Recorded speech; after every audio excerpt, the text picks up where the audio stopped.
Bonsoir à tous. Je disais que je suis Mahamadou Sakho, neurologue. Je suis membre de la septième promotion du numerus clausus. Comme vous le savez, chaque mois, cette promo organise une formation médicale continue et la promotion choisit chaque mois une spécialité pour faire une présentation. Ce mois-ci, le choix est porté sur le service de neurologie et le thème choisi, c'est la conduite à tenir devant un accident vasculaire cérébral ischémique. Donc, comme objectif de cette présentation, c'est de faire un rappel sur ce que c'est qu'un AVC et connaître les principaux facteurs de risque modifiables de l'accident vasculaire cérébral. Et aussi, un point très important, c'est l'urgence diagnostique et thérapeutique d'un accident vasculaire cérébral. Et en plus de cela, connaître les grandes lignes de la prévention secondaire, vu la situation même de notre pays, c'est très important pour ceux qui sont dans les zones de périphérie où il n'y a pas de neurologue. Donc, nous avons adopté le plan suivant, parler un peu des généralités, des diagnostics et terminer par une prise en charge. Alors, en définition, nous pouvons définir un AVC de façon globale comme une maladie vasculaire qui est caractérisée par la survenue brutale d'un déficit neurologique focal. Il y a trois mots-clés dans cette définition. C'est le caractère brutal, l'apparition d'un déficit neurologique et le caractère focal.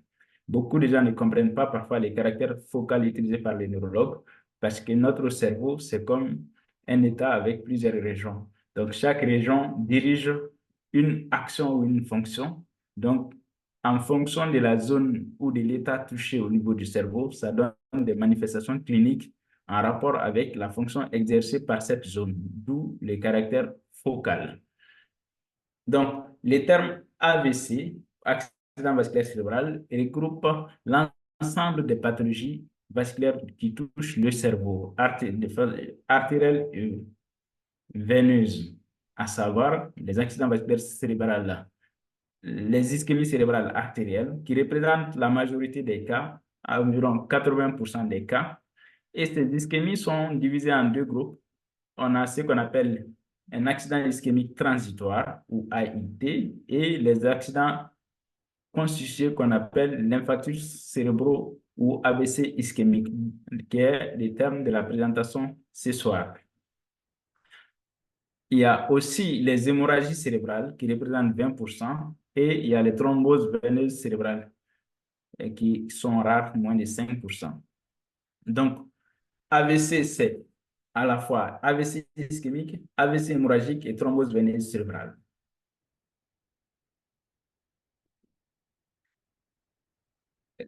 L'intérêt de cette présentation, c'est parler un peu aussi de l'épidémiologie de cette maladie qui est la deuxième cause de mortalité dans le monde, la première cause du handicap acquis de l'adulte et la deuxième cause de troubles de la mémoire après la maladie d'Alzheimer. Figurez-vous, en 2010, il y avait dans le monde 16,8 millions de victimes d'AVC dans le monde.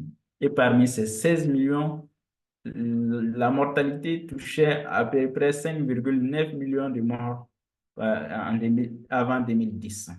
Donc, les prévisions montrent que d'ici 2030, il va y avoir 23 millions d'AVC dans le monde. Et c'est une maladie qui est très grave et ça peut toucher n'importe quel âge. Un enfant, ça peut toucher un enfant comme un adulte jeune, comme une vieille personne. Mais cependant, la majorité survient après l'âge de 65 ans. Donc, l'intérêt réside également dans sa gravité. Donc, la mortalité va jusqu'à 20% au premier mois et à 40% l'année suivante. Donc, ce qui est grave encore, c'est que 2 tiers de ces patients gardent des séquelles. Et parmi ces 2 tiers, il y a un tiers qui va rester complètement dépendant des autres. L'autre intérêt réside dans l'urgence thérapeutique. C'est une maladie grave, il faut soigner cette maladie dans un bref délai. Et en cours derrière la montre, quand on est face à une situation d'urgence d'un AVC, il faut aller tout de suite pour faire une prise en charge très rapidement. Donc, je parle de la physiopathologie de cet AVC. Vous avez à ma droite le cerveau humain dans la main d'une personne. Le cerveau, comme il est situé à l'étage supérieur du corps humain, il est lui seul, il représente 2 grammes, 2 kilogrammes. 2 kilogrammes, c'est par rapport au poids corporel d'un adulte moyen qui a 60 kilos, le cerveau ne représente que 2 kilogrammes. Mais ces 2 kilogrammes consomment 15% de votre énergie, 15% de votre débit sanguin cardiaque. Donc, le cerveau, c'est un petit organe, mais qui consomme en lui seul plus d'énergie que n'importe quel autre organe du corps humain. Donc, il peut être touché par un accident vasculaire cérébral par 2 mécanismes. Le premier mécanisme, c'est le mécanisme thrombotique ou thromboembolique. C'est-à-dire que c'est une histoire de tuerie. Il y a des tuyaux qui quittent le cœur pour aller au niveau du cerveau, qu'on appelle des artères. Donc, soit un caillot est formé au niveau du cœur qui peut migrer dans ces tuyaux pour aller se boucher au niveau du cerveau, ou sur le trajet de ce tuyau, il peut y avoir des plaques qui peuvent se détacher aussi pour aller boucher en avant au niveau du cerveau. Ça, c'est le mécanisme le plus fréquent. L'autre mécanisme, c'est le mécanisme hémodynamique, ce qui est un peu rare. C'est lorsque, au niveau du passage de cette tuyau, à un moment donné, le calibre est très rétréci et ça donne un bas débit pour entraîner une lésion au niveau du cerveau. C'est les principaux mécanismes de survenue d'un accident vasculaire cérébral. Alors, ça donne quoi comme conséquence? La conséquence, c'est l'interruption du sang au niveau d'un tissu du cerveau. Donc, tout de suite, la réaction est immédiate. En 1 minute, les neurones commencent à souffrir parce qu'ils se nourrissent de l'oxygène et du glucose. Vu que le cerveau ne stocke pas de glucose, donc tout de suite, l'interruption du sang donne des conséquences cliniques. Donc, une interruption du sang en 1 minute commence à donner des signes neurologiques chez le patient. Et au bout de 15 minutes, il y a une zone qui va commencer à se nécroser. Et au bout de 30 minutes, la nécrose augmente. Au bout de 2 heures, ça augmente encore. Jusqu'au bout de 6 heures, tout le territoire peut être complètement euh, euh, nécrosé. Même si, dans certaines situations, ça peut être au-delà de ça. Maintenant, sur cette diapositive, ce qui est important, c'est l'intérêt de cette physiopathologie dans la prise en charge. Donc, nous courons derrière le temps parce que vous constatez à la première minute, il y a une zone blanche et cette zone blanche, c'est la zone de pénombre ischémique. Il faut sauver cette zone. Plus le temps passe, plus cette zone diminue par la couleur rouge. La couleur rouge, c'est la partie nécrosée au niveau du cerveau. Donc, nous courons derrière la montre pour soigner le plus vite possible pour sauver cette pénombre ischémique. Et il faut être soigné dans les 4h30. Et chaque minute compte. 1 minute, on peut perdre des millions de neurones en 1 minute. C'est pour cela qu'il faut aller vite. C'est une urgence thérapeutique. Alors, ça, c'est un exemple d'accident vasculaire cérébral ischémique. Vous voyez là où il y a la flèche à gauche sur l'angiome IRM. On voit que l'artère sylvienne est bouchée à son pont M1. Et la conséquence, c'est en diffusion, une hypersignal diffusion qui montre une lésion constituée dans les territoires de cette artère sylvienne. Et sur la perfusion, les séquences de perfusion, on note une zone plus large qui est hypoperfusée et due à l'occlusion. Mais cette zone hypoperfusée, il y a des zones qui sont encore viables et il y a des zones qui sont nécrosées. La zone viable, c'est la zone de pénombre ischémique, d'où l'intérêt de soigner cette zone de pénombre ischémique. Et la répercussion clinique, c'est que toutes ces zones, c'est que la zone d'hypoperfusion se manifeste cliniquement. Donc, le malade peut présenter, par exemple, un déficit d'un hémicorps avec des troubles de la parole, tout ça lié à toute cette zone d'hypoperfusion. Mais cette zone d'hypoperfusion, il y a un centre qui est nécrotique, qui n'est pas récupérable, mais il y a un grand nombre, une grande partie de la zone qui reste viable, qu'on appelle la zone de pénombre ischémique, d'où les traitements en urgence. Vous voyez, quand on a fait la thrombolyse IV, il y a cette zone d'hypoperfusion sur la figure à ma droite. Donc, et la c'est que cliniquement, le malade va l'ouvrir et on a débouché l'artère. Donc, après cette physiopathologie, nous avons diagnostic. Donc, le diagnostic positif ce qui est prioritaire, c'est de connaître la d'un AVC.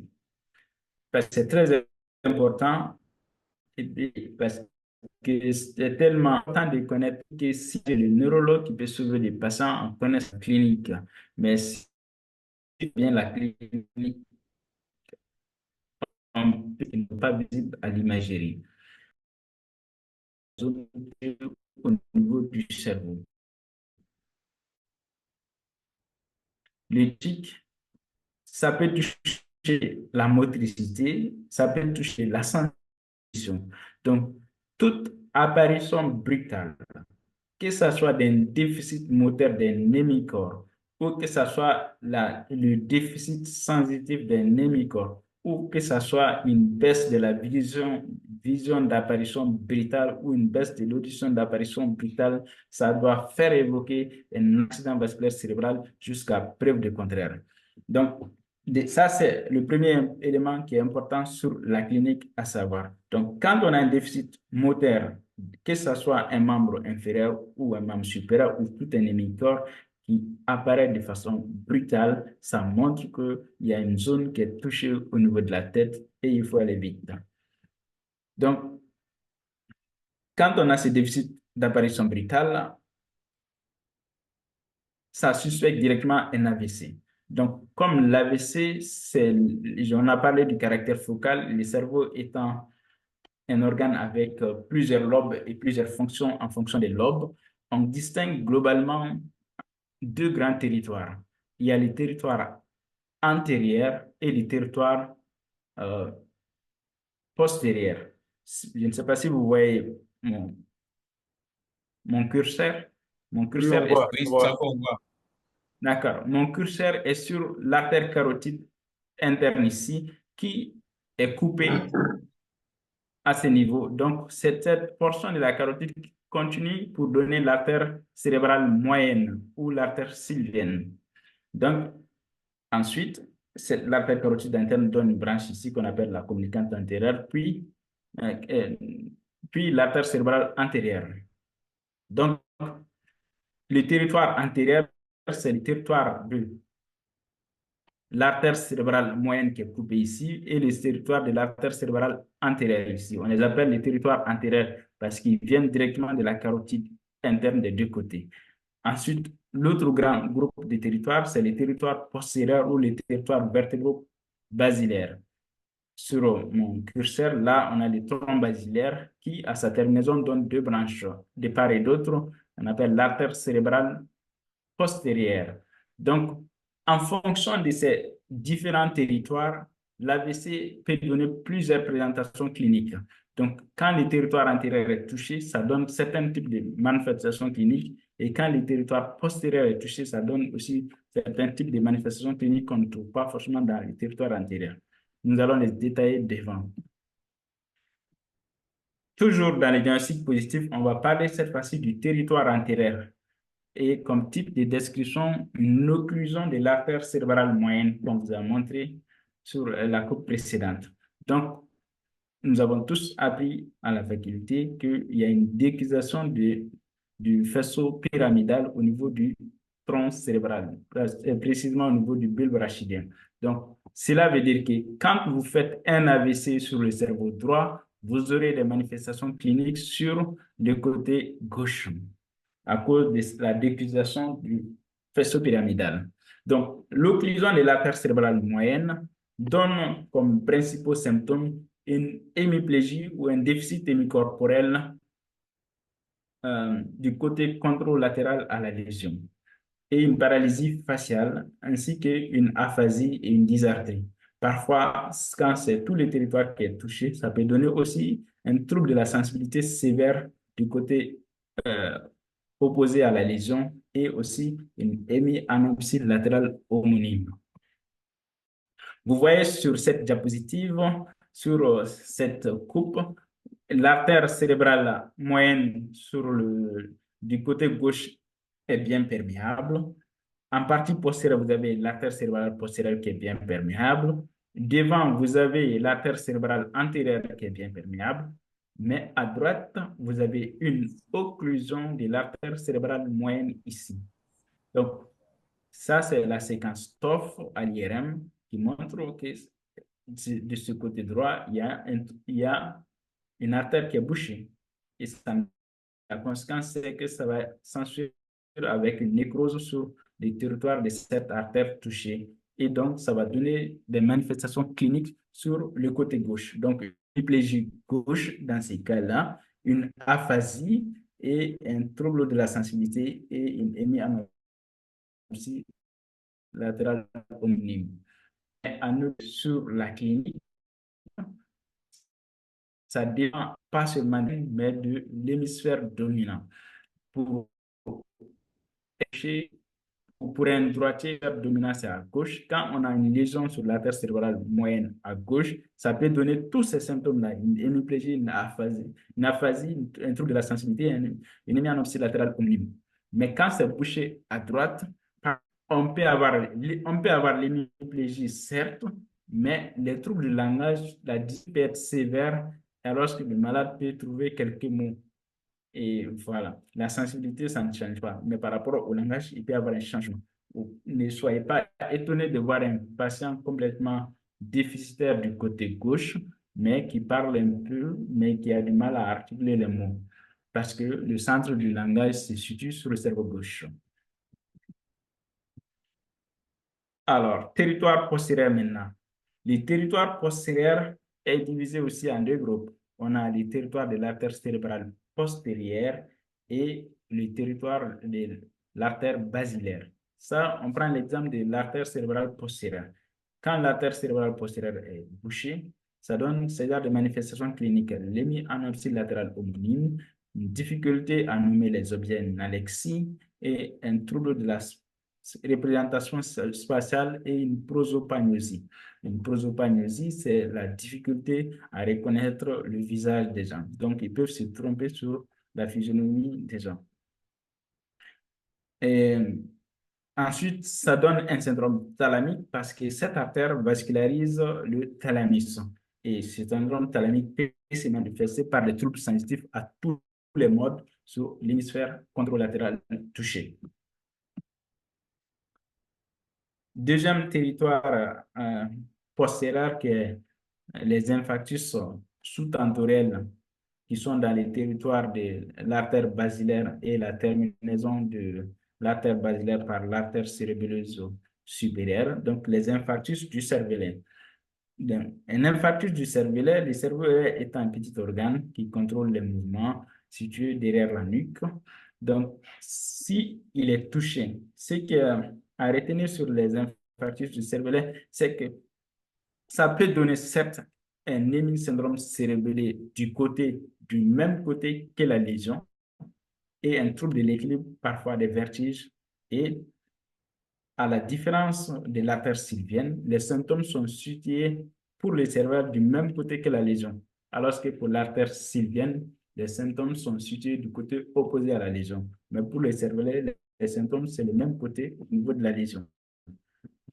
Et il y a un piège sur les infarctus du cervelet sur le plan clinique. Là, on a mis l'accent sur la clinique, sur l'artère cérébrale moyenne, mais pour le cervelet, il y a vraiment un piège parce que des patients peuvent faire un infarctus du cervelet sans avoir de manifestations cliniques. Donc, vous pouvez l'examiner, il n'y a aucun symptôme, zéro symptôme alors qu'ils ont fait un AVC du cervelet. Et c'est les pièges, ça peut trouver n'importe quel neurologue face à un AVC du cervelet. Donc, moindre doute sur une symptomatologie vertébro-basilaire, il faut faire une imagerie pour éliminer un AVC du cervelet. Donc, que ce soit un trouble de l'équilibre ou un vertige d'apparition brutale, il faut faire une imagerie pour éliminer un AVC du cervelet. Donc, le deuxième groupe d'infarctus dans les territoires postérieurs cette fois-ci du territoire de l'artère basilaire ou du tronc basilaire, c'est le tronc cérébral. Le tronc basilaire lui-même, s'il est bouché, c'est un AVC très grave. Et la manifestation clinique peut être sévère, de l'omnibulation de la conscience à une présentation, à une symptomatologie variée. Ça dépend si euh, c'est bouché, que les artères basilaires des deux côtés sont touchées. Si les deux côtés sont touchés, ça peut donner ce qu'on appelle un Leuken syndrome au niveau du tronc cérébral. Mais si c'est essentiellement d'un seul côté, ça donne ce qu'on appelle un syndrome alterne. Et le syndrome alterne le plus couramment décrit, c'est par exemple le syndrome de Wallenberg qui survient dans les infarctus de la fossette latérale du bulbe. Et le syndrome alterne, ce n'est rien d'autre chose que avoir l'atteinte des nerfs crâniens du côté de la lésion et avoir une atteinte des voies longues du côté opposé à la lésion.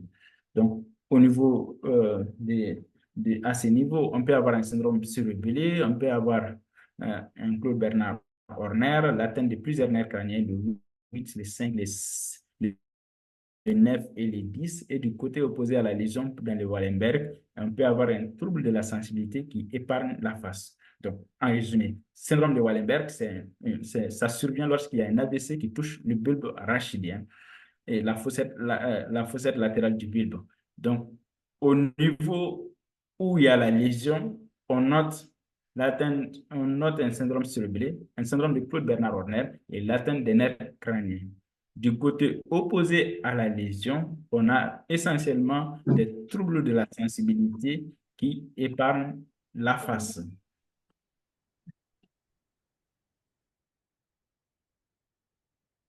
Donc, je disais que l'infarctus dans cette zone est vraiment une urgence.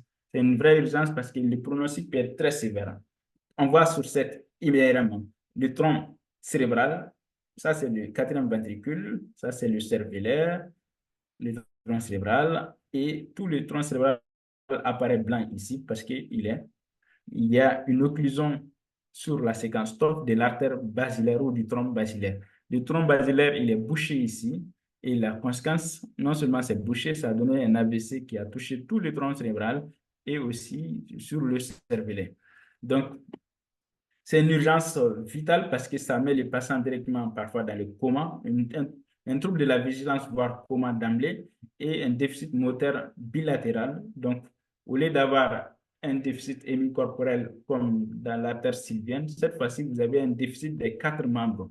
Et le malade peut rester tétraplégique lié à cette occlusion du tronc basilaire. C'est vraiment une urgence thérapeutique et le pronostic n'est pas bon parce que la majorité des prises en charge ne marchent pas bien sur ça. Ce sont les Chinois qui sont un peu en avance là-dessus et sinon, en dehors de ça, le pronostic n'est pas bon. Alors, ça, c'était globalement les différentes présentations cliniques par rapport à l'AVC en fonction des territoires touchés. Nous avons parlé des territoires antérieurs avec type de description de l'artère cérébrale moyenne, dont l'atteinte donne un déficit moteur contrôle latéral à la lésion.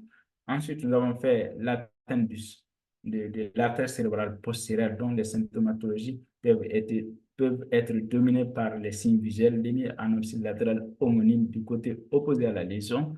Et on a fait l'atteinte du cervelet où on peut avoir un hémisyndrome cérébelleux et un vertige et un trouble de l'équilibre à la marche. Donc, parfois, le cervelet peut être asymptomatique. Maintenant, nous allons parler des diagnostics différentiels d'un accident vasculaire cérébral de type ischémique. En phase aiguë, pour un patient qui se présente aux urgences avec un déficit d'un hémicorps ou un hémicorps paralysé d'apparition brutale, on est sûr, on dit que le malade, il a été vu, par exemple, à 8 heures, il n'avait aucun symptôme. Et à 8h30, on voit qu'il est complètement paralysé d'un hémicorps. Donc, il n'y a pas deux hypothèses diagnostiques, il n'y a qu'une seule hypothèse diagnostique si c'est brutal comme ça, c'est un accident vasculaire cérébral jusqu'à preuve du contraire. Et là, il n'y a que deux hypothèses, deux grandes hypothèses. Soit c'est ischémique, soit c'est hémorragique. La clinique ne pourra pas départager si c'est ischémique ou si c'est hémorragique. Avec la clinique, c'est impossible. Il faut faire une imagerie pour départager. Donc, le principal diagnostic différentiel d'un AVC ischémique en phase aiguë, c'est l'AVC hémorragique. Maintenant, les autres hypothèses diagnostiques, c'est le tableau clinique n'est peut-être pas brutal, mais c'est passé inaperçu. Parmi ces hypothèses, ces diagnostics différentiels, on a les tumeurs du cerveau qui peuvent donner un déficit contralatéral à la lésion tumorale au niveau du cerveau. On a les abcès du cerveau qui peuvent aussi donner un déficit moteur ou sensitif contralatéral à la lésion. Et on a un déficit post-critique après une crise d'épilepsie. Certains patients peuvent garder un déficit hémicorporel qui peut persister pendant 3 jours, parfois ou plus, mais généralement moins de 7 jours. Donc, ces déficits liés à la crise d'épilepsie peuvent faire suspecter un accident vasculaire cérébral. Mais quand on fera l'imagerie, on ne trouvera pas de lésions. Autre chose, les troubles neurologiques fonctionnels, qu'on appelle chez nous l'hystérie. Ça peut piéger n'importe quel praticien parce que nous examinons des gens, nous leur demandons de soulever les bras, de soulever les jambes. Et si quelqu'un est hystérique et qui a lu un peu sur l'accident vasculaire cérébral, il va imiter les symptômes de l'AVC. Donc, vous allez lui dire de soulever les deux bras, il va laisser tomber un bras. Vous allez lui dire de soulever les deux jambes, il va laisser tomber une jambe. Donc, devant cette situation, vous êtes obligé d'éliminer un AVC, même si le malade fait exprès. Donc, ça reste un diagnostic différentiel à un AVC en phase aiguë. Ça arrive fréquemment dans les pays où les gens sont un peu stressés, il y a beaucoup de troubles fonctionnels. Autre diagnostic différentiel, c'est les troubles métaboliques. Cette fois-ci, l'hypoglycémie. L'hypoglycémie peut mimer des symptômes d'AVC, il peut y avoir une baisse de la vigilance pour perdre de connaissance. Mais généralement, c'est corrigé après la correction de l'hypoglycémie. Donc, on ne va pas loin généralement pour ça. Et les troubles ioniques, parfois une hyponatrémie sévère peut donner un syndrome confusionnel avec des signes de focalisation. Donc, on peut se dire qu'on est face à un AVC, mais quand on fera l'imagerie, on ne verra rien du tout. Donc, ça, ce sont les principaux diagnostics différentiels d'un AVC ischémique. Alors, on va parler des diagnostics étiologiques maintenant. Par rapport au diagnostic étiologique, nous allons parler des facteurs de risque. Et parmi les facteurs de risque, il y a certains qui ne sont pas modifiables malheureusement, tels que l'âge. Plus on prend de l'âge, plus on a la chance de faire un AVC. La preuve, plus de 75% des AVC surviennent après l'âge de 65 ans. Et les sexes aussi, il y a peut-être plus d'AVC chez nos sœurs femmes que chez les hommes. Et il y a ces deux facteurs ne sont pas modifiables. Il y a des facteurs de risque qui sont modifiables, tels que l'hypertension artérielle chronique, et le diabète, le tabac et l'alcool, et la fibrillation auriculaire. Donc, on peut agir sur ces facteurs de risque modifiables-là en prévention primaire, notamment les patients hypertendus qui ont toujours des tensions élevées, et soigner leur hypertension pour qu'ils n'aient pas des chiffres très élevés au-delà de 140 sur 90 mm de mercure. Et les diabétiques, insister sur leur diabète pour avoir un taux d'hémoglobine glyquée inférieur à 7%. Et le tabac, conseiller l'arrêt du tabac et de l'alcool. La fibrillation auriculaire, c'est une urgence parce que cette fibrillation augmente énormément les risques d'AVC. Donc, quand il y en a, il faut soigner en calculant les différents scores, les scores de Chart-Vasque, s'il y a indication ou pas anticoagulé lorsqu'on a une fibrillation auriculaire. C'est un vrai facteur de risque ou même à la fois une cause d'AVC. Les diagnostics étiologiques proprement dit, on peut résumer, il y a plusieurs causes d'AVC, mais la liste, on va résumer ces causes-là en vous citant grosso modo les causes les plus fréquentes. Et parmi ces causes, il y a l'athérosclérose, les causes macroangiopathiques, l'athérosclérose, les athéromes, comme vous voyez sur cette image, il y a la carotide interne. Et sur la carotide interne, vous avez des taches blanches. Ça, ce sont des plaques calcifiées sur l'artère carotide interne.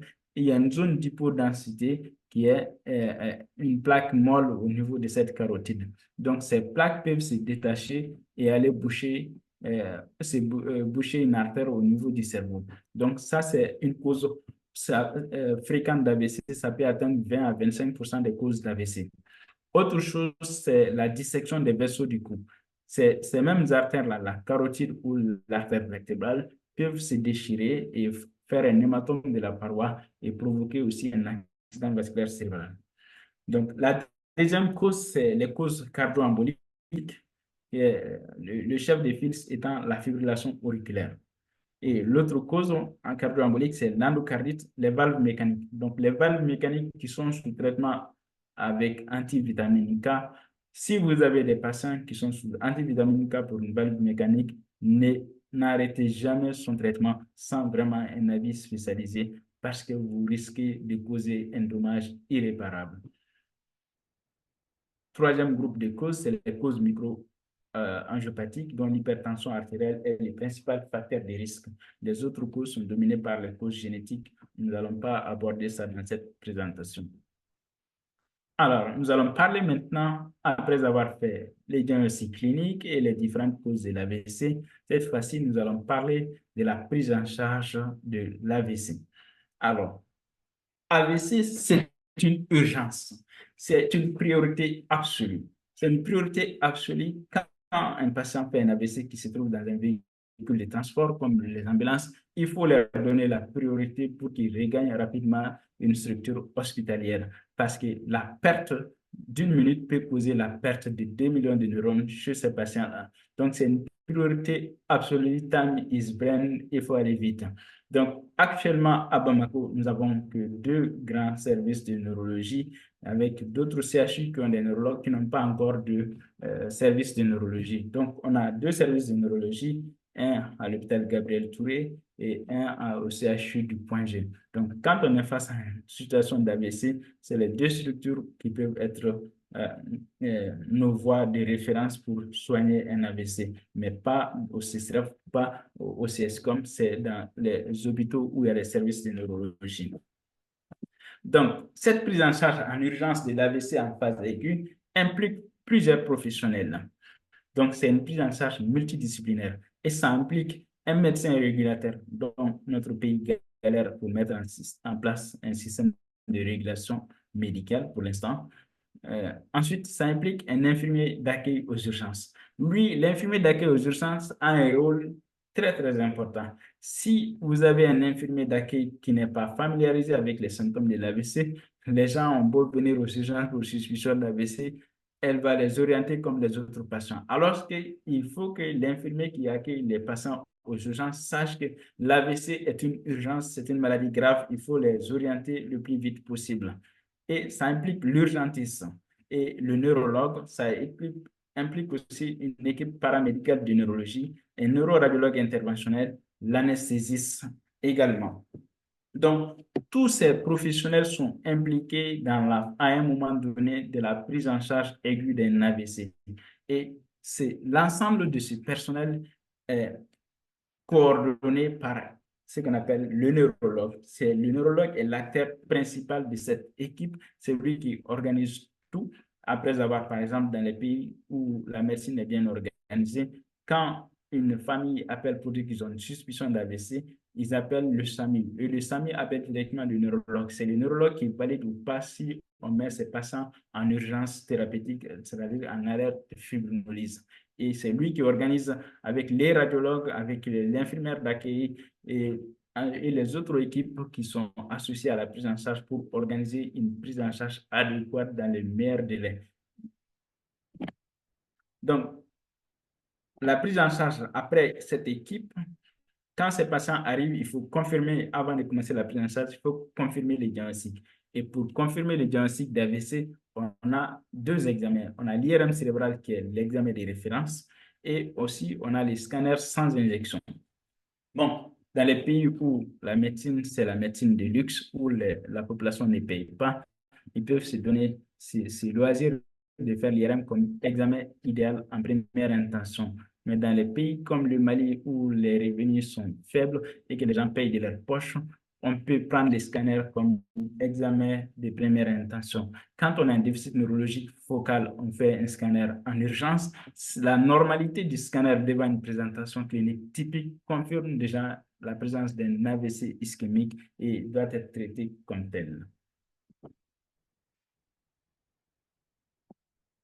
Après confirmation diagnostique, ces malades doivent être soignés dans une unité qu'on appelle unité de soins intensifs en neurovasculaire. Alors, on va faire le point par rapport à notre pays. Dans ces unités de soins intensifs en neurovasculaire, ces unités améliorent considérablement la prise en charge des AVC. Donc, avec un NNT à 20, les épidémiologistes connaissent ces termes. C'est-à-dire qu'il faut traiter 20 patients pour voir l'effet bénéfique de... Il suffit juste de traiter 20 patients pour connaître l'effet bénéfique de ces structures-là. Donc, au Mali, pour l'instant, on a 0 lit d'unité de soins intensifs en neurovasculaire. On espère qu'ils vont réfléchir pour créer des lits pour ça. Et au CHU du Point G, on a 37 lits de neurologie conventionnelle. Au Gabriel Turé, on a 18 lits de neurologie conventionnelle. Bon, pour près de 20 millions d'habitants. Cela veut dire qu'il y a encore des choses à faire à ce niveau. Donc, la prise en charge en urgence, on a dit que ces patients doivent être traités rapidement et dans les 4h30, il faut que ces malades soient traités. Donc, le but du traitement de cette phase aiguë, c'est de sauver la zone de pénombre ischémique. La zone de pénombre ischémique, c'est la zone qui souffre encore, dont les cellules sont viables. En faisant quelque chose, on peut sauver ces neurones. Donc, et les traitements de référence pour l'instant, c'est la thrombolyse intraveineuse par le RTPA ou lactylise en raison de 0,9 mg/kg. Et il y a un autre traitement qui a vu le jour vers les années 2014, c'est la thrombectomie mécanique, c'est-à-dire qu'il a envoyé un matériel au niveau de la tête pour retirer le chaos qui a bouché l'artère au niveau cérébral. C'est un traitement qui est très efficace et qui a révolutionné la prise en charge des AVC avec occlusion des gros troncs ou occlusion proximale. Après cette prise en charge par ces deux traitements, la thrombolyse IV et la thrombectomie, pour un patient qui vient de faire un AVC, le reste, c'est continuer la prise en charge en unité de soins intensifs pour faire la prévention et la prise en charge des agressions cérébrales secondaires, telles que l'hypertension artérielle, l'hyperthermie, l'hypoglycémie ou l'hyperglycémie, les désaturations, ainsi de suite. Donc, ça, c'était en quelque sorte la prise en charge en phase hyper aiguë de l'AVC. Après cette phase de prise en charge hyper aiguë, il y a un autre volet de prise en charge qu'on appelle la prévention secondaire.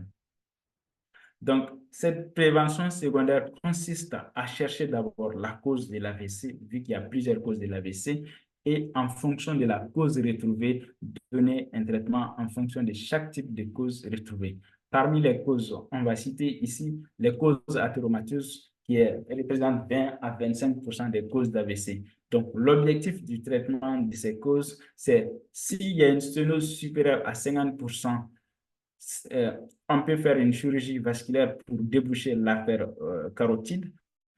Et s'il y a une sténose moins de 50%, au-delà de 70%, la chirurgie s'impose. Entre 50 et 70%, c'est discutable, mais en dessous de 50%, on peut faire ces traitements aussi, et qu'il y a des traitements antihypertenseurs, avoir un traitement antihypertenseur avec, après les 72 heures pour avoir une tension inférieure à 140 sur 90.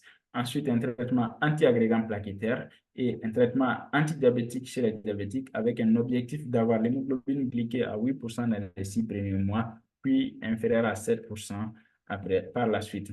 Un traitement hypolipémiant avec un objectif du LDL cholestérol à 0,7 g par litre et également l'exercice physique régulier.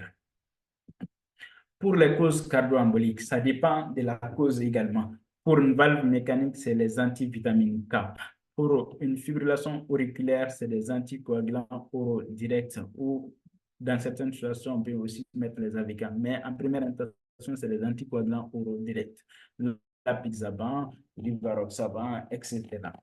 Ensuite, on associe aux anticoagulants un traitement bêta-bloquant et un traitement antihypertenseur. Ça, c'est les deux groupes de causes qu'on retrouve fréquemment. Il y a d'autres causes dont on ne va pas aborder ici. Maintenant, Après cette prise en charge, un AVC peut aussi donner d'autres complications à distance de cette prise en charge en phase aiguë. Parmi ces complications, il y a les récidives. Donc, vous avez fait un premier AVC, ne veut pas dire que vous ne pouvez pas faire un deuxième AVC. Donc, il y a un risque de récidive d'AVC. Euh, euh, Deuxièmement, complication, c'est les troubles de la mémoire. Donc, après un AVC, on peut avoir des difficultés sur la mémoire et parfois des difficultés d'attention. Et il peut y avoir une épilepsie secondaire après avoir fait un AVC. Donc, un an. Si une crise d'épilepsie survient dans la première semaine de l'AVC, on ne considère pas ça comme une épilepsie, mais une crise situationnelle qui fait partie des manifestations cliniques de l'AVC. Donc, on ne donne pas de traitement de longue durée. Mais si la crise d'épilepsie survient au-delà de une semaine, on peut considérer ces patients comme un épileptique et donner un traitement antiépileptique de fond. Autre complication fréquente, c'est la dépression post-AVC. Donc, ce qui n'est pas étonnant, vous êtes complètement autonome, vous êtes chef de vous-même, vous organisez votre vie comme vous voulez et présentement, vous présentez un déficit d'apparition brutale de tout un hémicorps. Donc, ça crée la dépression. Donc, la dépression fait bien partie des complications liées à l'AVC. Et la spasticité aussi, l'une des complications fréquentes après un AVC, parce que le faisceau pyramidal est touché, plus le temps passe, si il n'y a pas de rééducation, la conséquence, c'est que le membre va commencer à être raide. Ça, c'est entre autres quelques complications retrouvées après avoir fait un accident vasculaire cérébral ischémique. Donc, après tout cela, comment on va organiser le suivi du patient? Donc, il est hospitalisé dans les services, on a fait une prise en charge à la phase aiguë, on a la cause. On a trouvé une cause, on a des traitements en fonction de la cause retrouvée. Ou parfois, s'il n'y a pas de cause retrouvée, on donne des traitements pour prévenir la survenue d'autres AVC. Mais après tout ça, il faut suivre les patients. Donc, ce suivi, on va mettre l'accent parce qu'initialement, ça peut être le neurologue, mais par la suite, les médecins généralistes peuvent faire les restes du suivi, surtout dans notre cas où, quand on fait la répartition géographique du nombre de neurologues, il n'y en a pas beaucoup dans les régions. C'est essentiellement Caïs, Ségou, plus Bamako qui ont des neurologues. Les autres villes comme Sikasso, Gao, Tombouctou, Menaka, Kidal n'ont pas de neurologues. Et il y a des médecins qui exercent dans ces zones. Et il y a des patients dans ces zones qui font de la médecine. On peut organiser ensemble ces patients, certains à distance par des médecins sur place. Donc, le but, c'est d'évaluer les complications liées à l'AVC et d'évaluer les séquelles et de chercher la cause, patient dont la cause n'a pas été retrouvée pendant l'hospitalisation. Donc, initialement, c'est suivi, comme je vous ai dit, c'est fait par les neurologues, mais par la suite, quand on est médecin généraliste dans ces différentes villes où il n'y a pas de neurologue et qu'on a des patients qui sont venus de Bamako après avoir été hospitalisés au Point G ou à Gabriel Touré pour un AVC qui ont eu tous les bilans qui sont sortis avec un. Le médecin généraliste qui se retrouve à Sikasso, à Gao ou à tout peut continuer à suivre ses patients en vérifiant les traitements de sortie donnés par le neurologue à la sortie, notamment pour les causes athéromateuses, veiller sur la présence d'un antiagrégant parmi ces médicaments, veiller sur la présence d'un antihypertenseur pour les hypertendus, pour les patients hypertendus et aussi pour les diabétiques, veiller à la conduite de leur traitement antidiabétique. Donc, ce n'est pas compliqué. Bon, ça, c'est la fin de la présentation par rapport à l'AVC clinique. Nous allons terminer par des cas cliniques concernant ce qu'on vont présenter. Les premiers cas cliniques, je demande au modérateur, peut-être que je vais demander aux participants de répondre à certaines questions si c'est bien possible en fonction de l'évolution. Donc, premier cas clinique, vous êtes médecin urgences, que ce soit Gabriel Touré ou Point G, vous recevez un jeune entrepreneur qui n'a pas un manque de moyens financiers, qui arrive aux urgences et qui n'a pas d'antécédent vasculaire. Donc, sa femme constate que ce jeune homme riche, qui a présenté un mutisme, une hémiplégie droite, une hypoesthésie droite et une hémianopsie latérale droite. Et sa femme signale bien que ça fait 2 heures que son mari a ces symptômes. Donc, devant ces symptômes, quelle est votre hypothèse diagnostique? comment confirmer cette hypothèse et quelle est votre conduite à tenir. Je laisse le micro aux auditeurs si les organisateurs sont d'accord qu'on prenne un ou deux participants pour répondre à cette question. Docteur Sako, Oui, Docteur Sako, il y Oui, a une contrainte de temps, malheureusement. Je pense qu'on peut continuer et puis répondre directement à tes propres questions, d'accord? Vu d'accord. le contrainte de temps. Voilà. euh, docteur Sako, Oui, voilà. Donc, je pense que pour des soucis, pour des questions pratiques, il serait mieux que on continue. Et ceux qui vont répondre, comme il y a le chat, ils peuvent répondre à travers le chat s'ils veulent. d'accord. Et puis, Ok, je comprends. voilà. D'accord. Donc, euh, donc, la réponse était vrai ou faux. Est-ce que l'hypothèse diagnostique d'un AVC ischémique ou hémorragique, donc c'est vrai, devant cette situation, il n'y a que il n'y a que comme hypothèse diagnostique soit un AVC ischémique, soit un AVC hémorragique. On a un déficit hémicorporel avec les symptômes qui sont bien focales liés à une atteinte d'un hémisphère du cerveau. Donc, il y a d'apparition brutale, il n'y a que soit un AVC ischémique, soit un AVC hémorragique. Est-ce qu'un scanner sans injection est suffisant pour confirmer les diagnostics? Oui, au Mali, en faisant pour un patient qui vient pour de telles symptomatologies d'apparition brutale dont on est sûr du caractère brutal, un scanner cérébral peut confirmer le diagnostic. Donc, la normalité du scanner élimine déjà l'AVC hémorragique et confirme que c'est un AVC ischémique parce qu'il n'y a que ces deux hypothèses. Donc, qu'est-ce que je fais comme candidat? Est-ce que j'appelle le neurologue? Oui, vous devez appeler le neurologue si vous recevez ces patients pour qu'il soit au courant de l'arrivée d'un patient qui est dans un délai de thrombolyse. Donc, ce patient, il est candidat pour une thrombolyse IV et l'activité est disponible à Bamako. C'est rare que c'est bien faisable de sauver certains de ces patients.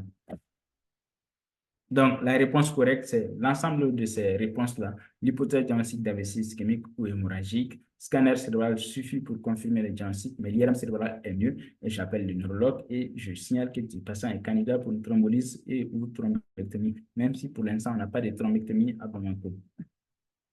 Donc, sur ce cas clinique, c'est un vrai cas clinique qui s'est produit ici. Donc, c'est un jeune qui a présenté effectivement ces mêmes symptomatologies et on voit sur l'IRM de diffusion, on voit sur l'IRM de diffusion une tache blanche à ce niveau qui correspond à la zone d'ischémie. Mais quand on regarde la séquence TOF, à gauche, on voit que l'artère cérébrale moyenne passe bien, c'est blanc, ça passe. Et à droite, euh, à ma droite ou mais dans les territoires de l'artère sylvienne gauche, vous voyez que c'est bouché. Le flux ne passe plus. Donc, ce flux arrêté montre qu'il y a un thrombus à ce niveau. Et si rien n'est fait, la conséquence, c'est l'image que vous voyez sur le scanner ici, c'est tout le territoire de cette artère sylvienne qui va être nécrosé. Et la conséquence clinique, c'est que le malade va garder une hémiplégie importante, parfois un mutisme, il ne pourra plus jamais parler et avec un déficit invalidant. Et en faisant les gestes d'urgence tels que la thrombolyse IV et la thrombectomie, on peut recanaliser cette artère bouchée et les malades peuvent récupérer beaucoup de ces symptômes. Euh, et cette récupération dépendra de la zone de pénombre qu'il y avait à ce niveau qui a été sauvée. Deuxième cas clinique. Là, c'est une patiente de 72 ans, sans antécédents, qui vient pour céphalée, vision double, vertige, nausée, vomissement, trouble de l'équilibre à la marche. Donc, devant cette symptomatologie, vous voyez que ce n'est pas facile quand on est médecin au Mali de savoir qu'un AVC peut donner ça parce qu'on est confronté généralement à un problème de paludisme où les gens viennent pour des céphalées, des vertiges, parfois des nausées ou des vomissements. Mais notez une seule chose, c'est le caractère brutal. Il y a 3 heures, il n'y avait rien. Et il y a 3 heures, brutalement, il y a eu des céphalées, une vision, des vertiges, nausées, vomissements et un trouble de l'équilibre à la marche. Il n'y a pas de fièvre, il n'y a pas d'autres signes associés. Donc, ça fait évoquer un AVC. Et quand on fait l'IRM, on tombe sur ça parce qu'il y a une artère qui est bouchée ici, l'artère qu'on appelle l'AI, l'artère, le territoire de la pica, l'artère cérébreuse inférieure. Et ça donne, comme nous avons annoncé dans les différentes présentations cliniques, ça peut donner un hémisyndrome cérébelleux, un trouble de l'équilibre, à la marche et des vertiges, parfois une vision double liée à l'atteinte du pédoncule cérébral inférieur. Troisième cas clinique, et c'est le dernier cas clinique. Vous êtes médecin généraliste au cabinet et au CSCOM, au CSRF ou dans une structure à votre nom, que ce soit à Bamako, à Gao, à Sigasso. Docteur Sako? Oui, c'est le dernier cas Docteur clinique. Sako? Oui, D'accord. Si vous c'est le pouvez dernier cas conclure le clinique. plus vite possible. C'est le dernier cas clinique. Donc, vous recevez un patient de 60 ans, hypertendu, qui a été hospitalisé en neurologie pour AVC ischémique et bilanté au CHU du Point G de Gabriel Touré. Donc, il n'y avait pas de cause retrouvée. Et vous, comment vous ferez pour la suite de la prise en charge pour le suivi? Donc, vous vérifiez son ordonnance de sortie et vous vous rassurez qu'il y a un traitement antihypertenseur, qu'il y a un traitement à base d'antiagrégants plaquettaires et de statines, et vous vous donnez comme objectif de tension 140 sur 90, c'est un objectif de LDL cholestérol à 0,7 g par litre. Et vous pouvez faire le suivi de ces patients. Donc, et 6 mois plus tard, ces mêmes patients fait un tremblement du côté déficitaire pendant 2 à 3 minutes et sa femme vous rapporte que il avait perdu connaissance pendant 5 minutes. Donc, il n'y a qu'une seule hypothèse, c'est une épilepsie liée à l'AVC, qui est une complication de l'AVC, donc on appelle l'épilepsie vasculaire. Et quand vous êtes dans la région et que vous avez ces cas, vous pouvez faire un avis téléphonique auprès d'un neurologue à Bamako ou auprès de son neurologue référent pour résoudre, pour vous guider par rapport au choix thérapeutique. Et en conclusion, tout déficit neurologique, moteur ou sensitif d'invariation brutale est un AVC jusqu'à preuve du contraire. C'est une urgence thérapeutique. Il faut être soigné le plus tôt possible, moins de 4h30. Et je vous remercie et je signale aux différents auditeurs que la 7e promotion du numerus clausus compte désormais 6 neurologues, Dr Taniga Abdoulaye, Dr Damele Mohamed Emile, Dr Sao, Dr Jagalia Koulibaly Charles, Dr Yalkoué Abdoulaye et moi-même. Et je vous remercie. Je remercie le professeur Diallo et le professeur Landré pour avoir assisté à cette présentation. Je vous remercie. Bon. Merci, docteur Sako. Je ne sais pas qui a assuré la modération avant que je ne vous rejoigne. Je peut-être veux passer la parole s'il a 2 ou 3 mots. Et je ne sais pas si le professeur Landouré est avec nous, s'il a aussi des commentaires. Peut-être que c'est vrai que le temps est imparti. Si on peut prendre 1 ou 2 questions de façon générale sur la présentation du docteur Sako, s'il y a des choses qu'on a compris, s'il y a des compléments d'information avant que la synthèse ne soit faite. Excusez-moi, professeur Diallo. Oui. C'est Yalko ici. Si vous permettez, on voudrait vos interventions à la fin de la présentation du labo de 10 minutes et des différentes questions et réponses, si vous permettez bien. Comme ça, Oui, bien sûr. ceux qui assurent la modération, Tamiga ou Diko, pourront récolter les questions et communiquer aux présentateurs. Merci beaucoup. Ça marche, merci bien.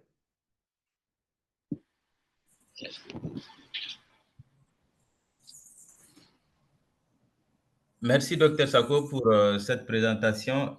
Nous passons la parole maintenant au laboratoire NIA Healthcare pour 10 minutes. Et après la présentation NIA, vous pouvez préparer vos questions, comme mon collègue vient de signaler. Et nous remercions beaucoup nos chers maîtres, le professeur Guida Landro et le professeur Sebo Aziz Diallo et le docteur Jimde d'avoir pris le temps de venir participer à ce webinaire.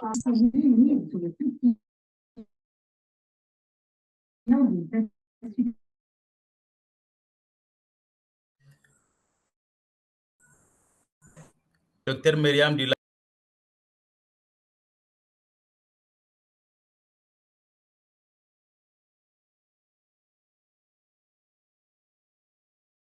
Ouais.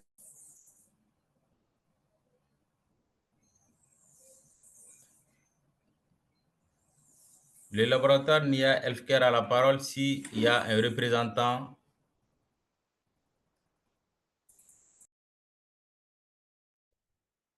Est-ce que Dr Mariam est en ligne pour faire la présentation? Vu que nous avons une contrainte de temps, je pense qu'on peut passer directement aux différentes questions et réponses et puis donner la parole après à nos chers maîtres. Ça marche.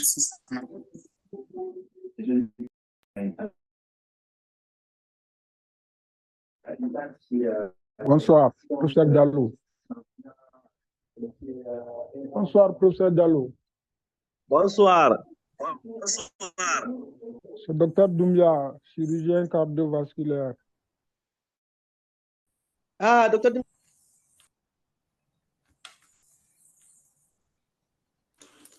Docteur Doumbia, bonsoir.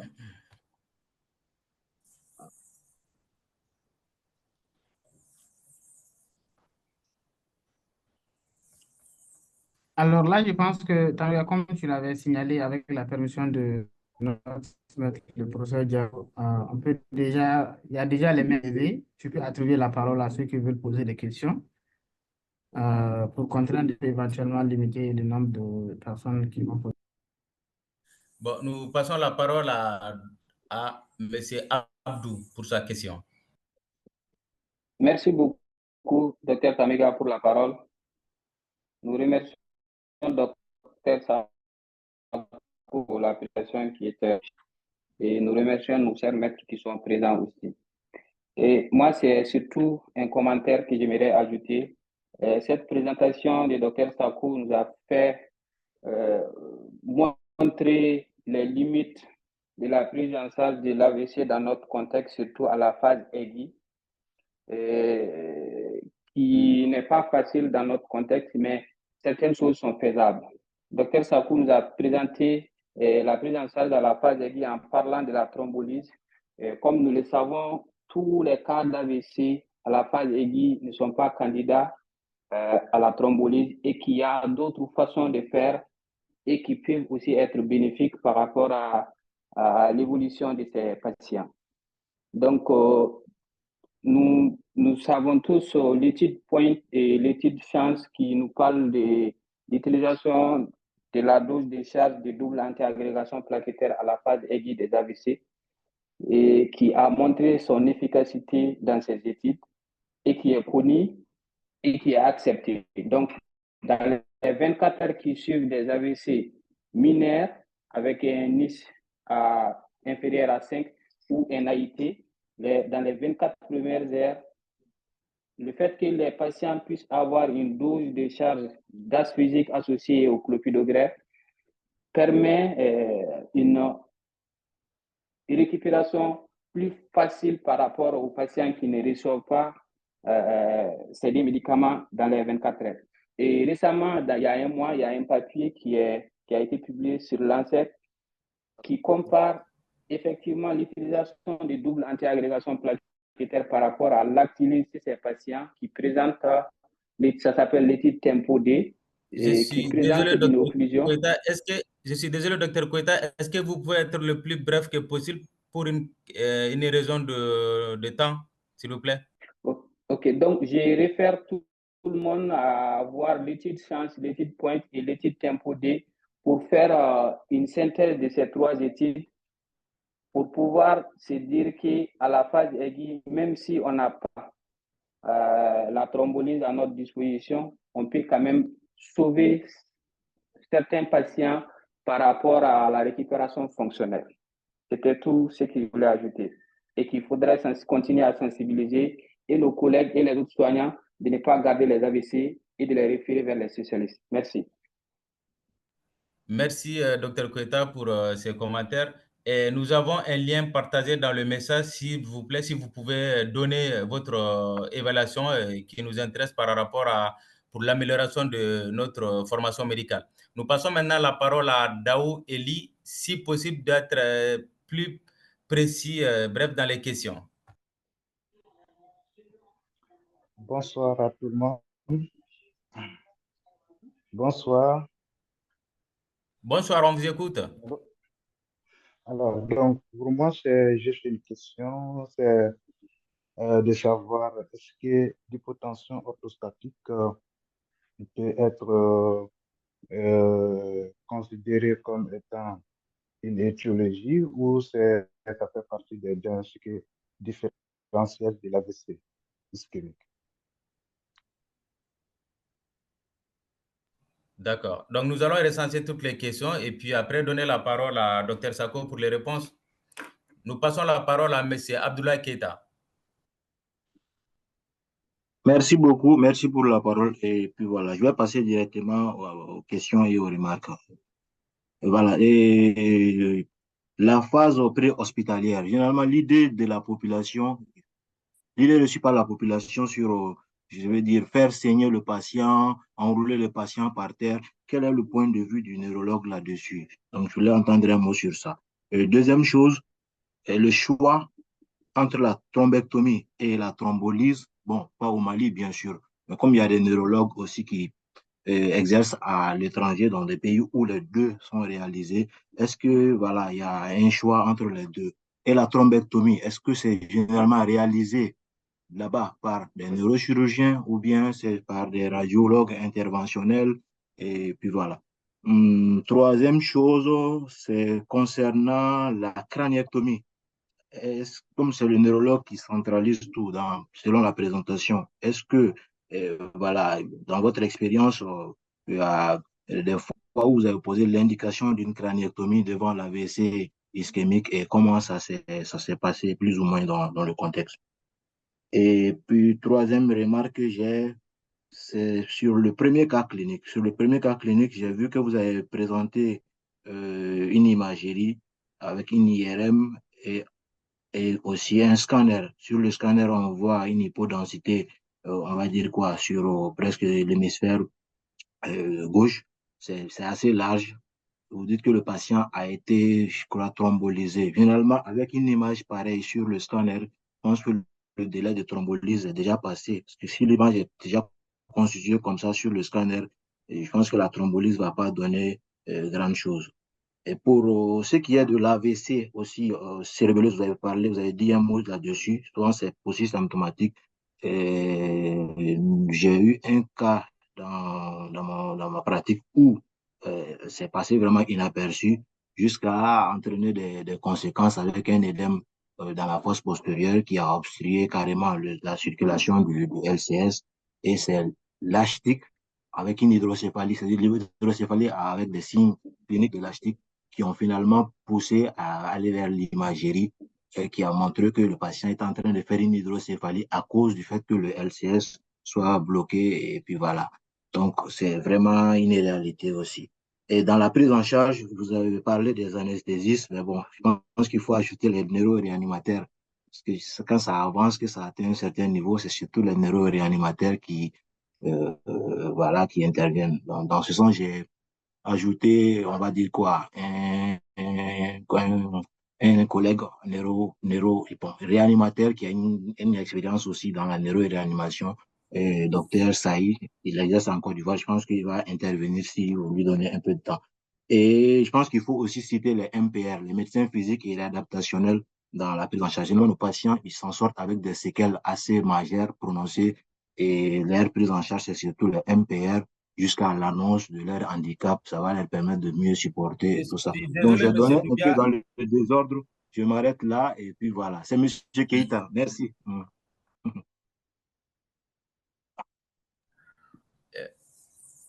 Est-ce qu'il y a d'autres questions? Pour la qualité. Juste, je voulais faire comprendre que la thrombolyse commence à se faire dans notre contexte au Mali, au Luxembourg, et dire que également ce qui a manqué un peu, c'est d'abord la chirurgie préventive de la carotide, parce qu'après les AVC ischémiques, il faut quand même évaluer le tronc supraortique, parce que c'est une chirurgie qu'on commence à faire au pays, c'est de porter à la connaissance des neurologues. Ça permet de prévenir les AVC à répétition. Donc, merci et bon courage à tous. Merci. Merci beaucoup pour les commentaires et les contributions. Il y a une main levée, je parle non, Lenovo. Bonsoir à tous et à tous. Le nom, s'il vous plaît. Je suis Dr Traoré Mokhtar, médecin généraliste. Ma question est de savoir qu'est-ce que nous, médecins généralistes exerçant dans la périphérie, pouvons-nous faire devant un cas d'AVC ischémique ou hémorragique, comme c'est une urgence thérapeutique dans les 4 heures.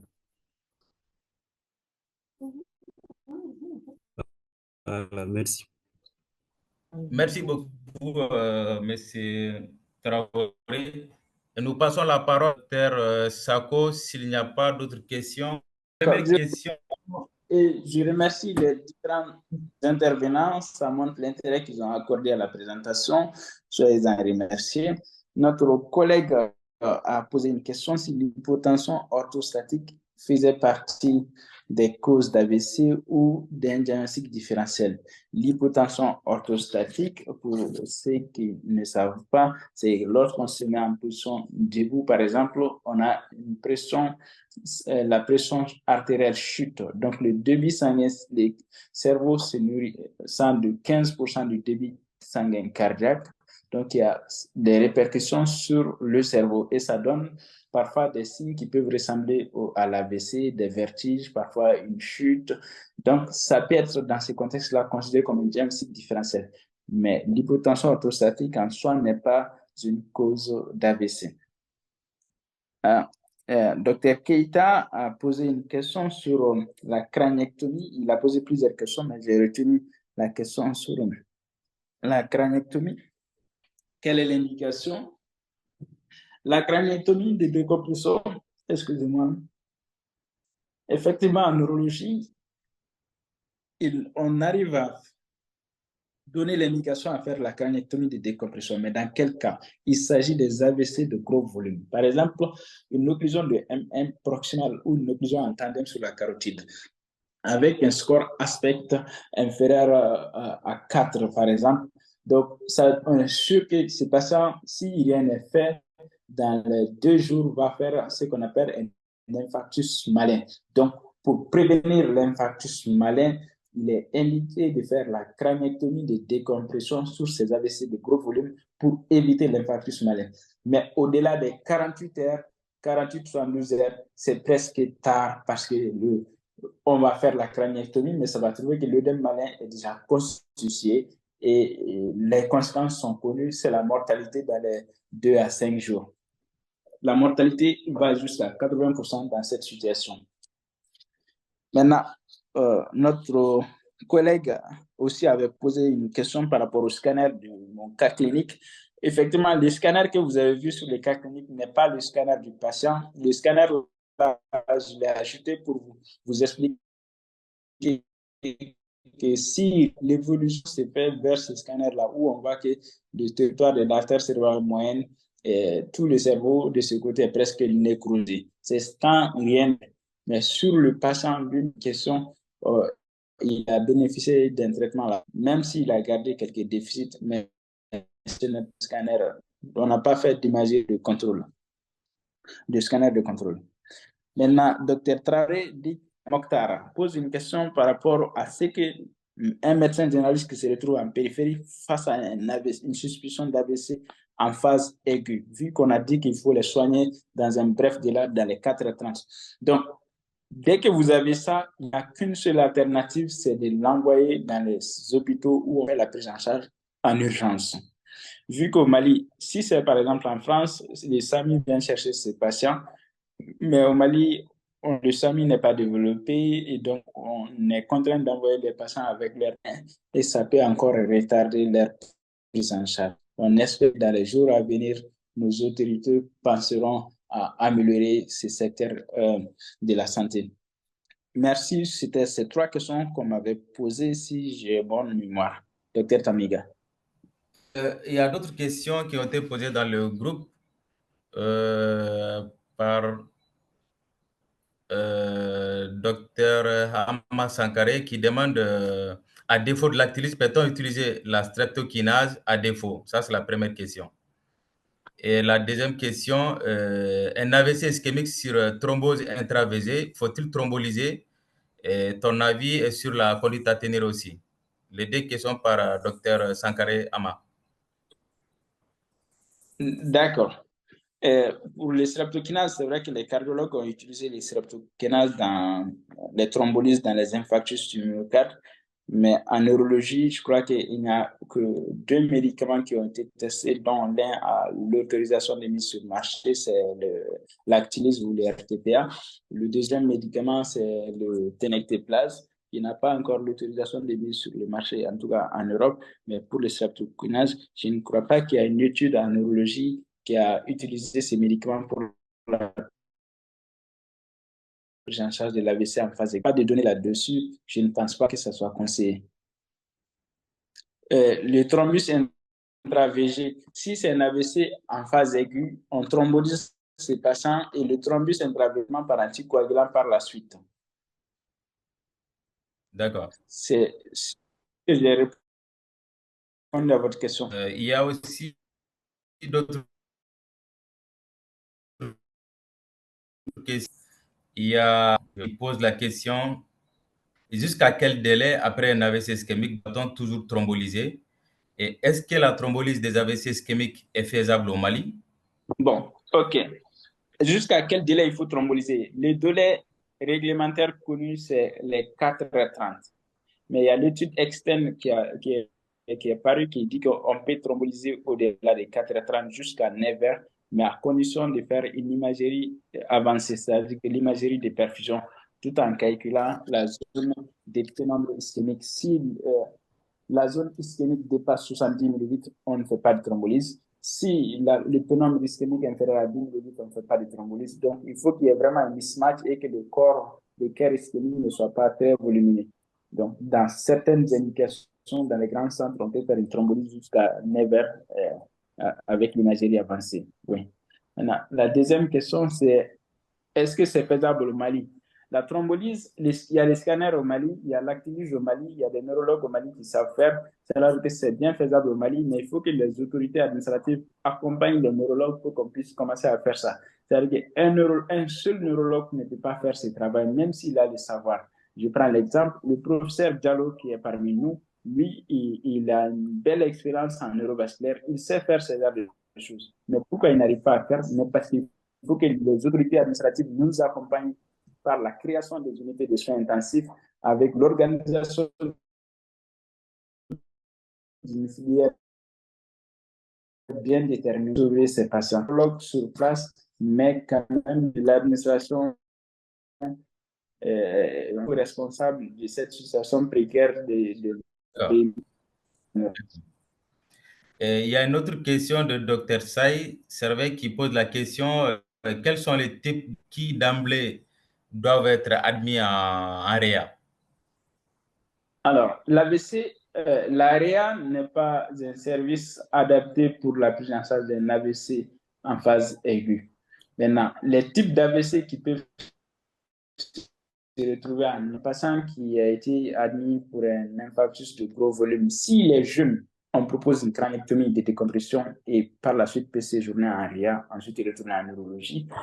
Mais s'il est âgé, donc on se pose la question du bénéfice-risque, donc il n'y a pas d'intérêt généralement, on n'embête pas les REA pour ça. Autre chose, après la thrombolyse, certains peuvent faire un syndrome un enjeu œdème bradykémique qui peut se manifester par un gonflement de la langue, du cou, c'est une intubation. Parfois, ces patients peuvent être transférés en réanimation, ça durer, ensuite revenir en neurologie. Pour nous allons permettre le professeur Sebou Hassan Diallo de contribution. Vous avez la parole. Merci, docteur Tamega. Merci pour ce grand honneur qui nous a été fait de modérer cette présentation. Parler des AVC de façon générale et particulièrement des AVC ischémiques, je pense que c'est un thème d'actualité, l'un des quand même problèmes de santé publique majeurs aujourd'hui dans le monde et particulièrement dans les pays à revenus limités où cette affection frappe d'abord les sujets jeunes, donc les sujets en âge de produire et les sujets sur lesquels l'économie et le pays se basent pour se développer. Donc, nous souffrons de cette affection et je pense que parler et partager l'expérience aujourd'hui et avec les dernières recommandations, ça fait une bonne chose. Je pense qu'on a été suffisamment servi dans la définition, dans la démarche diagnostique,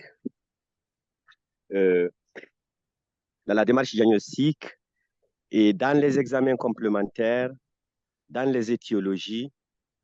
Je pense que les choses sont très claires et aussi dans la prise en charge thérapeutique. Donc, moi, la seule chose que je souhaiterais ajouter est que je pense qu'il faudra, puisque la finalité est que tout le monde puisse participer à la prise en charge des accidents vasculaires cérébraux, et donc il faut retenir ce que Dr Sako avait dit initialement. Toute installation brutale est considérée jusqu'à preuve du point comme un événement vasculaire. Donc, on peut réaliser imagerie. Maintenant, si elle est négative et qu'il n'y a rien, peut se rassurer et qu'il n'y a pas une urgence à faire. Je pense que l'occasion, surtout, il y a Dr Doumbia, le conseiller technique du ministère de la Santé, qui nous écoute aussi. Et c'est un cri de cœur que le Dr Sako a lancé par rapport à l'implication des autorités de la tutelle par rapport à la mise en place des petites unités de neurovasculaire pour commencer cette activité de thrombolyse pour permettre à certains Maliens qui viennent très tôt, parce que quand on regarde les différents travaux qui ont été réalisés, quand même, beaucoup de Maliens viennent très tôt et beaucoup de Maliens parviennent à faire de l'imagerie, pour ceux qui sont à Bamako, l'imagerie dans les heures indiquées pour une thrombolyse. Donc, je pense que si les autorités du TITEL s'impliquaient, ne serait-ce qu'à mettre une petite unité, même légère, de neurovasculaire dans les deux grands sites, l'hôpital Gabriel Touré et l'hôpital du Point G, ça va être salvateur pour les populations. Sur le plan thérapeutique, nous avons beaucoup appris et moi, je voudrais juste repréciser que effectivement, la fibrillation atriale, mais surtout la fibrillation atriale non valvulaire, parce que ailleurs chez nous, c'est les remaniements infectieux, il faut utiliser pour aller aux antihistaminiques qui sont indiqués, sinon on risque de ne pas faire un secondaire. Voilà, donc moi, peut-être la question, moi j'ai aussi une question parce que l'AVC, les choses évoluent et évoluent, nous,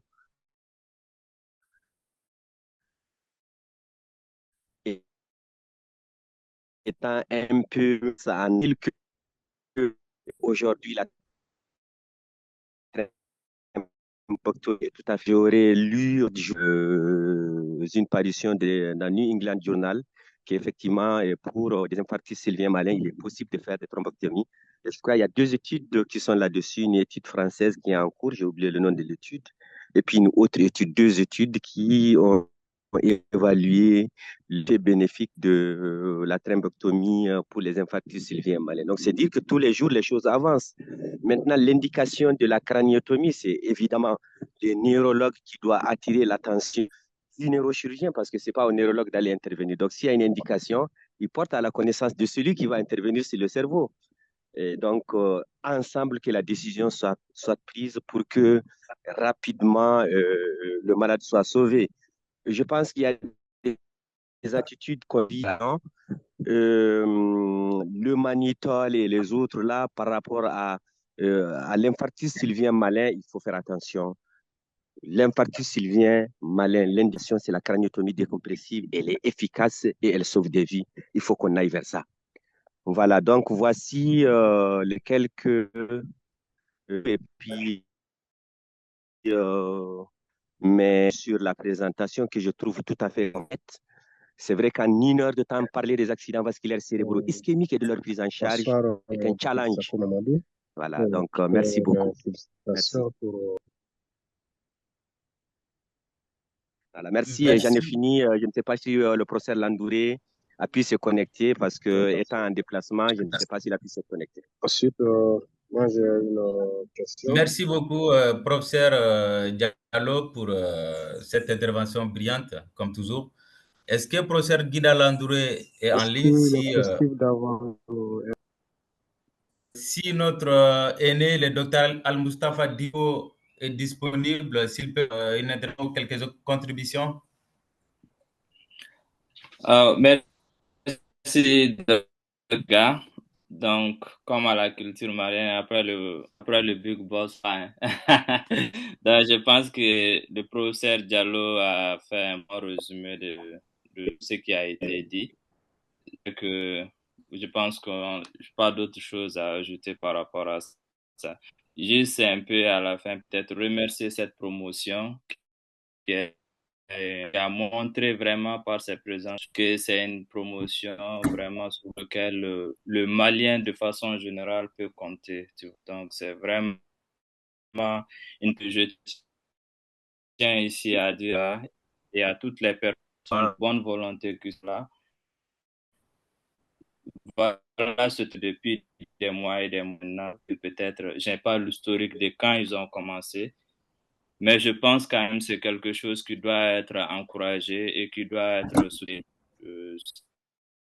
Ne serait-ce que de gens avec comment ça se passe, parce que on sait la connexion, mais ils font ça chaque mois. Vraiment, ça à encourager. C'est vraiment quelque chose à encourager. Et c'est tout ce que j'ai à dire. Merci beaucoup une fois de plus. Merci beaucoup, docteur. Merci beaucoup. Merci beaucoup. Moi, en fait, Oui. j'ai répondu cardio la fois. Oui. Et la modération posée, est-ce que l'AVC est prise en charge par uniquement les neurologues? Ok. Donc, je savais que c'est une question assez vieuse, donc j'ai été clair. Il faut que la chose, un AVC en phase aiguë, prise en charge pure et dure. Les autres n'ont rien accompagné et nous accompagnent. Maintenant, après la phase aiguë, et pour la prise en charge, la prévention secondaire, et comme on l'a dit, même dans la prise en charge en phase aiguë, la prise en charge elle est multidisciplinaire. Les neurologues ont besoin des autres personnes, mais ils sont au centre. C'est eux l'animateur principal. Maintenant, après la phase de la prévention secondaire, évidemment que tous les autres peuvent participer parce que avec un problème de diabète, avec un problème de dyslipidémie, avec un problème de cardiopathie emboligène, on ne peut pas dire le malade n'est pas une chasse gardée. L'autre truc, c'est qu'aujourd'hui, peut-être interpellé Dr Doumbia, nous avons une unité de médecine, de télémédecine carrément autonome. Comment faire en sorte que, voilà, comme Dr Sako l'a dit, un AVC dont la prise en charge initiale a été faite à Bamako, voilà, et qui réside à Kaï, qui réside à Oussoubi-Djandjang, qui réside à Aguelhok. Comment est-ce qu'on peut faire un pont entre ces médecins généralistes qui sont loin du centre de Bamako pour que les malades, afin d'éviter les déplacements inutiles aux malades? On a l'opportunité d'avoir la télémédecine, c'est de la mettre au profit pour que les populations puissent en bénéficier le maximum. Donc, vous, la nouvelle génération, cette initiative, je pense qu'il faut la continuer. Rien ne se décrète, il faut continuer. Rien ne se décrète, tout s'acquiert à la sueur. Donc, le combat que vous avez mené, c'est un combat noble et il ne faut pas se décourager. Il faut aller arracher les choses auprès des autorités pour que vraiment vous ayez une plus-value et qu'on dise, ah, ça c'est à l'actif de la 6e promotion du numerus clausus. Merci. 7e promotion, professeur. C'est à 7e promotion. Ouais, ah, c'est là pas la 6e. Ah, je suis désolé. Je vous ai vieilli un peu. Non, c'est bien. Merci, professeur. Docteur,